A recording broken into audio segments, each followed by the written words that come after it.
बिस्मिल्लाहिर्रहमानिर्रहीम। आज आप लोगों के साथ शेयर करूंगी मैं चॉकलेट ब्राउनी की रेसिपी, जो कि बहुत ही टेस्टी बनकर तैयार होती है। इस चॉकलेट ब्राउनी को मैं तैयार करूंगी बिल्कुल बेकरी स्टाइल में, कम बजट में, कम टाइम में। अगर कुछ टेस्टी खाना चाहते हैं तो फिर ये वीडियो आप लोगों के लिए बहुत ही यूज़फुल होने वाली है। ब्राउनी सुपर सॉफ्ट बनेगी, सुपर स्पंजी बनेगी और सुपर मॉइस्ट बनकर तैयार होगी।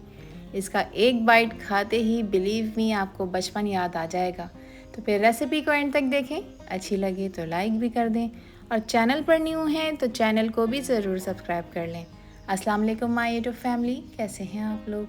खुश रहें, आबाद रहें, जहाँ भी रहें, हंसते मुस्कुराते रहें। मैं हूँ हादिया और वेलकम करती हूँ आप लोगों को कुकिंग सीक्रेट्स विद हादिया में।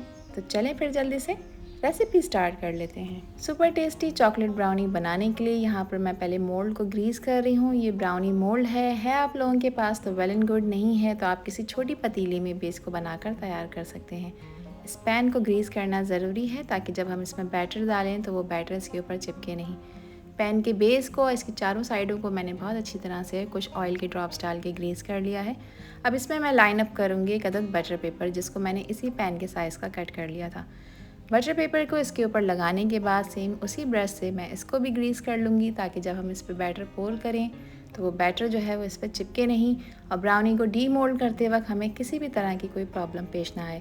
ये काम आपने बैटर बनाने से पहले ही कर देना है ताकि बैटर बनाने के बाद उसको रेस्ट ना मिले और हम फ़ौरन ही इसमें डालकर इसको बेक कर सकें, ताकि हमारी ब्राउनी जो है वो बहुत सॉफ्ट और स्पंजी बनकर तैयार हो। अब एक अदद मैंने बाउल ले लिया है और उसमें मैं शामिल कर रही हूँ 3 अदद अंडे, जो कि रूम टेम्परेचर पर हैं। अगर फ्रिज में रखे हुए अंडे आप यूज़ कर रहे हैं तो पहले 1 से 2 घंटे पहले आपने उन्हें निकाल देना है, उसके बाद फिर इस रेसिपी में यूज़ करना है। अब इसमें मैं शामिल कर रही हूँ हाफ़ कप चीनी, जो रेगुलरली हमारे घरों में इस्तेमाल होती है। चीनी का आप पाउडर बनाकर भी इसमें ऐड कर सकते हैं। 1 चुटकी मैंने इसमें नमक ऐड किया है। अब इसको मैं बीट कर रही हूँ एक अदद इलेक्ट्रिक बीटर की मदद से। बीटर से आपने इसको इतना बीट करना है कि ये बिल्कुल वाइट हो जाएं और बिल्कुल फ्लफ़ी हो जाएं, जो अंडे इसमें हमने शामिल किए हैं। इलेक्ट्रिक बीटर है आप लोगों के पास तो वेल एंड गुड, नहीं है तो पर आप हैंड बीटर की मदद से भी इसको बीट कर सकते हैं, मगर उसमें टाइम और मेहनत ज़्यादा लगती है। उससे भी ये बीट होकर तैयार हो जाएगा। हाई स्पीड पे मैं इसको बीट कर रही हूँ। जैसे जैसे मैं बीट कर रही हूँ वैसे वैसे इसका टेक्सचर चेंज होता जा रहा है। आप लोगों को वीडियो में नज़र आ रहा है, देखिए थोड़े से क्रीमी टेक्सचर के होते जा रहे हैं। तो अब इस स्टेज पे मैं इसमें ऐड करूँगी 1 teaspoon vanilla essence. Vanilla essence अंडों की स्मेल को ख़त्म करने में मदद करता है और साथ ही इसका फ्लेवर भी बढ़ाता है। इस स्टेज पे मैं इसमें ऐड कर दूंगी half cup cooking oil. Normal cooking oil मैं यूज़ कर रही हूँ, बस आपने कोई भी खुशबूदार ऑयल यूज़ नहीं करना, जैसे कि सरसों का ऑयल आपने इसमें इस्तेमाल नहीं करना। फ्रेश कुकिंग ऑयल का आपने यूज़ करना है ताकि केक में किसी भी तरह की कोई स्मेल ना आए। थोड़ा थोड़ा सा ऑयल इसमें हम शामिल करेंगे, एक साथ शामिल नहीं करेंगे, जैसा कि आपको वीडियो में नज़र आ रहा है। और हाई स्पीड पे मैं मुस्तकिल इसको बीट कर रही हूँ। इसको बीट करते हुए यहाँ पे मुझे तकरीबन 7 से 8 मिनट हो चुके हैं और आप देखें इसका टेक्सचर चेंज हो चुका है और ये बहुत अच्छी तरह से बीट हो चुका है। इलेक्ट्रिक बीटर को स्टॉप कर दिया है और इसके ऊपर मैंने एक बारीक छन्नी रखी है, जिसमें मैं हाफ़ कप मैदा शामिल कर रही हूँ और शामिल करूँगी इसमें हाफ़ कप कोको पाउडर का। ये चीज़ें आपने इसमें छान के ऐड करनी है ताकि इसमें एयर डेवलप हो। 1 टीस्पून मैं इसमें बेकिंग पाउडर ऐड कर रही हूँ। बेकिंग पाउडर ऐड कर रही हूँ, बेकिंग सोडा ऐड नहीं किया है, इस बात का आपने ध्यान रखना है। अच्छी तरह से छान लेंगे। इसमें एक एयर डेवलप होती है जिससे केक या ब्राउनी की जो बेस होती है वो बहुत ही सॉफ्ट बनकर तैयार होती है। इसमें देखें कुछ लम्स बन जाते हैं, स्पैचुला की मदद से आपने उनको भी अच्छी तरह से छान लेना है और तोड़ देना है। अब आपने इसको इस तरह से फोल्ड करना है और कट करना है, जैसा कि आपको वीडियो में नज़र आ रहा है। एक ही डायरेक्शन में आपने इसको फोल्ड और कट करना है और साथ ही इसको मिक्स करते जाना है। तो यहाँ पर देखें बहुत अच्छी तरह से ड्राई इंग्रेडिएंट्स अंडों के साथ मिक्स हो चुकी हैं और एक स्मूथ सा बैटर बनकर तैयार हो गया है। देखें इस तरह से एक रिबन सा बन रहा है। इट मीन्स कि इसकी कंसिस्टेंसी बिल्कुल परफेक्ट है, इसीलिए मैंने पहले ही पैन भी ग्रीस कर रख दिया था। अब आपने इस बैटर को बिल्कुल भी स्टे नहीं देना। अब इस ब्राउनी बैटर को मैं शामिल कर दूंगी ग्रीस हुए पैन में, जिसको मैंने पहले ही ग्रीस करके रख लिया था। देखिए छोटी छोटी सी टिप्स और ट्रिक्स होती हैं जो मैं आपके साथ शेयर करती हूँ, आप इनको फॉलो करते हैं तो आपको इसके अच्छे रिजल्ट्स मिलते हैं। बैटर को आपने स्टे नहीं देना होता है, इसलिए आपने पैन को पहले ही ग्रीस करके तैयार करना होता है। पैन की जो साइड्स हैं इस पर मैं अच्छी तरह से इवन कर रही हूँ ब्राउनी के बैटर को और सेंटर में से भी मैं इसको स्मूथ कर लूँगी स्पैचुला की मदद से। अब आपने इसको 1 से 2 दफ़ा टैप करना है ताकि इसमें किसी भी तरह का कोई एयर बबल हो तो वो रिमूव हो जाए। ओवन को मैंने प्री हीट होने रख दिया था 10 मिनट के लिए 180 डिग्री पर। मोल्ड को मैंने ओवन के अंदर रख दिया है और इसका टेम्परेचर मैंने सेट करा है 30 मिनट का 180 डिग्री पर। 30 मिनट में ये अच्छी तरह बेक हो जाएगा। ओवन नहीं है, अगर आप पैन में पका रहे हैं तो फिर आपने पैन को 5 मिनट पहले प्री हीट होने रखना है हाई फ्लेम पे। फिर आपने चूल्हे का फ्लेम बिल्कुल लो कर देना है और केक मोल्ड आपने उसमें रखना है और आपने उसको तकरीबन 30 से 35 मिनट के लिए बेक कर लेना है, या जब तक कि टूथपिक बिल्कुल ड्राई ना हो जाए। तो यहाँ पर देखिए ब्राउनी बहुत अच्छी तरह से बेक हो चुकी है। मोल्ड को मैंने ओवन में से निकाल लिया है और किचन काउंटर पर एक अदद ग्रिल रख के इसके ऊपर रख दिया है ताकि अच्छी तरह से ठंडा हो जाए। जब तक हम इसका एक गनाश बनाकर तैयार कर लेते हैं, जिसके लिए मैं 1/4 कप ले रही हूँ दूध। कोई सा भी दूध आप इसमें ऐड कर सकते हैं और इसमें 2 टेबल स्पून मैं शामिल कर रही हूँ चीनी। इसके अलावा 2 टेबल स्पून ही मैं इसमें कोको पाउडर ऐड करूँगी। अब आपने इसको बिल्कुल लो फ्लेम पे पकाना है। चूल्हे का फ्लेम लो रखना है और साथ ही आपने इसको कंटिन्यूसली चलाना भी है। अब देखें इस मिक्सचर में आपको अभी गुठलियाँ नज़र आ रही हैं, मगर आपने परेशान नहीं होना। फ्लेम आपने बिल्कुल लो रखनी है और कंटिन्यूसली आपने स्पून या स्पैचुला की मदद से इसको चलाते रहना है। बस ये बिल्कुल भी जलना नहीं चाहिए।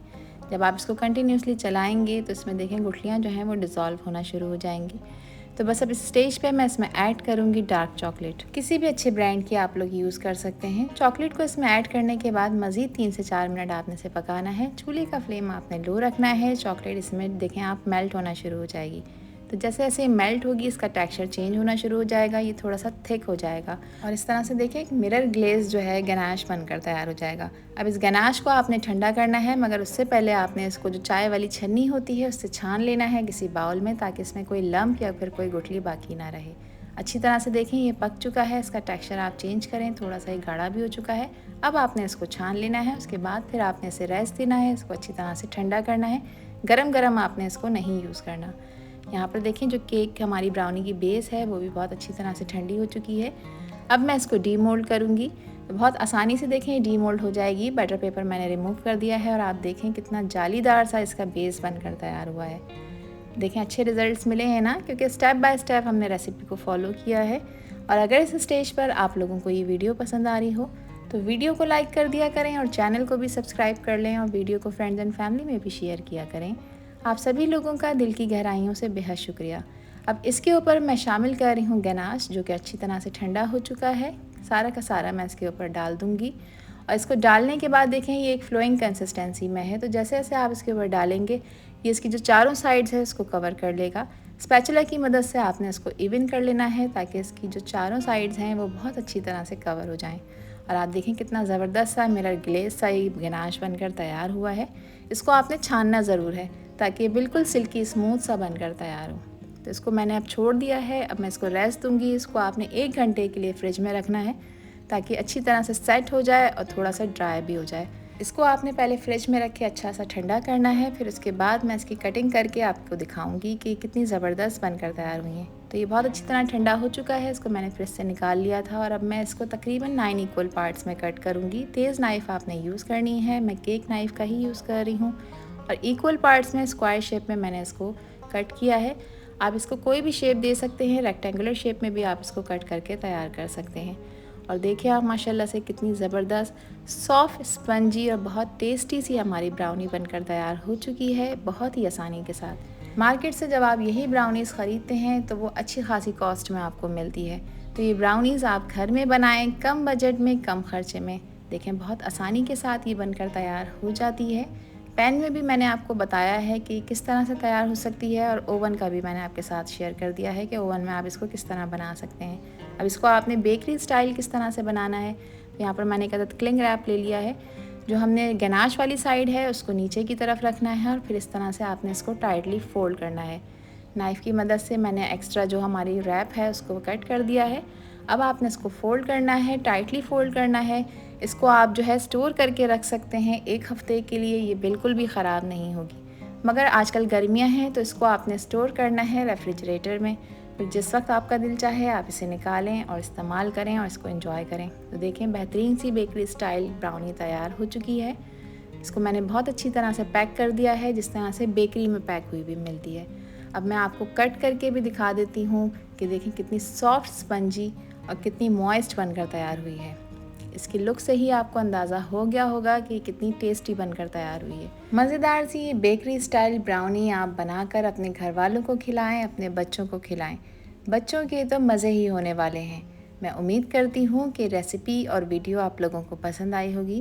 पसंद आई हो तो कमेंट सेक्शन में अपना प्यारा सा फीडबैक मुझे लाजमी शेयर करिएगा, और जब भी ये रेसिपी बनाएं तो मुझे ज़रूर बताइएगा कि आपकी रेसिपी कैसी बनी। आपसे फिर मिलूँगी इंशाल्लाह एक न्यू वीडियो में एक न्यू रेसिपी के साथ। जब तक हादिया को दीजिए इजाज़त। अपना बहुत सारा ख्याल रखिएगा, अपनों का भी ख्याल रखिएगा और मुझे भी अपनी प्यारी दुआओं में याद रखिएगा। अल्लाह हाफिज़, अल्लाह निगहबान।